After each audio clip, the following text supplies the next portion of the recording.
African Americans have been involved in motorsports since the beginning of the motor and the beginning of the sport.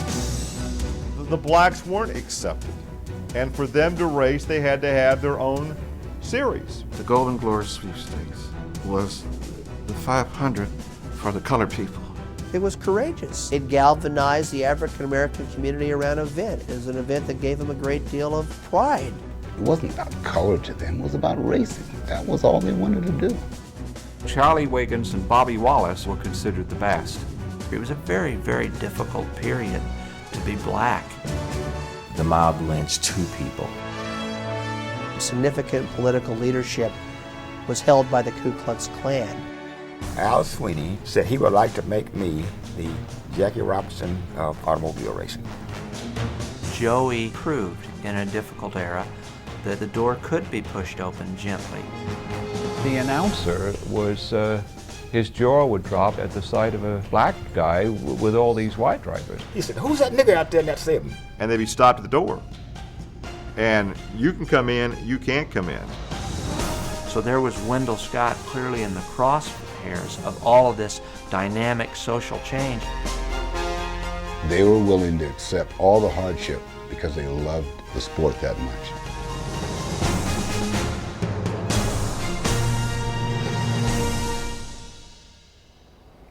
Racing has forever been a sport where man or woman feels the intense desire to push oneself to the limit. But speed knows no prejudice. Or does it? Have African Americans been the forgotten race in motorsports? In the next hour, we'll introduce you to the likes of Wendell Scott, Ray Joe Jack, and Joey Ray.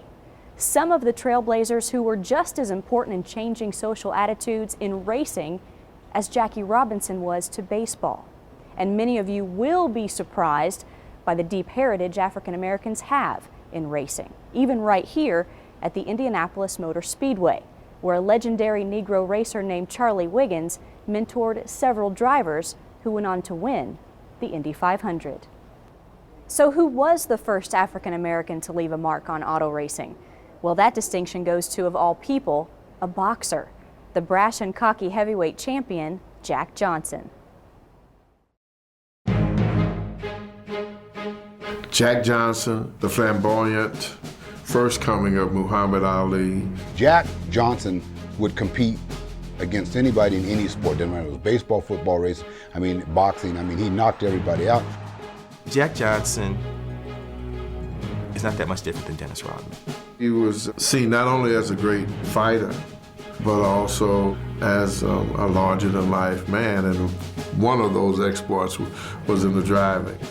Johnson's ego was unparalleled, but when it came to motorsports, he was about to meet his match in AAA champion Barney Oldfield.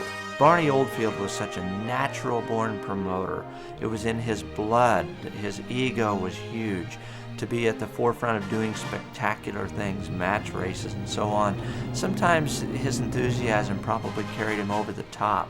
You know, he had his stogie, and he probably didn't like people telling Barney what to do.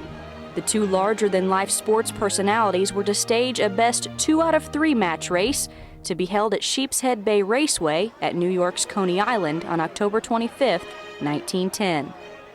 The sanctioning body at that time was the American Automobile Association that barred blacks from racing in Indianapolis. AAA told Barney Oldfield, don't participate in that event because it's sort of, beneath what we're trying to do, and if you go ahead and participate, we're going to suspend you. The AAA was very restrictive. You're a AAA driver or you're an outlaw driver. The AAA called the race a mockery.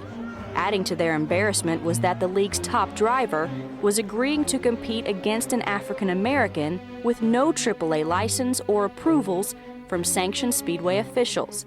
Here's something that's sensational. Here's something that's going to be just impossible. You're going to want to see this, so therefore you're going to want to buy a ticket, and somebody's going to make some money in all of this. It happened, but it wasn't supposed to happen.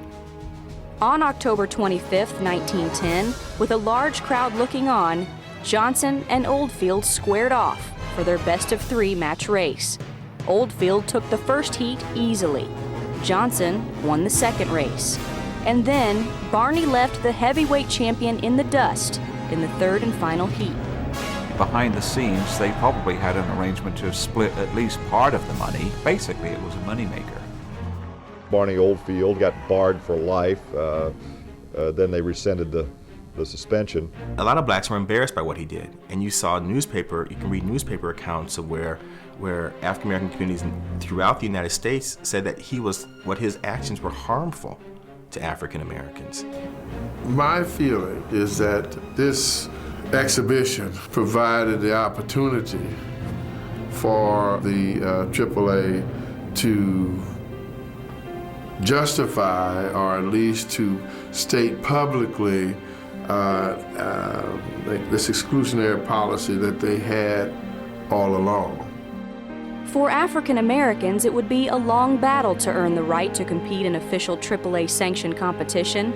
Along the way, black racing pioneers would have to overcome tremendous racial and financial challenges in order to chase their dreams and create new opportunities for fellow African Americans in motorsports.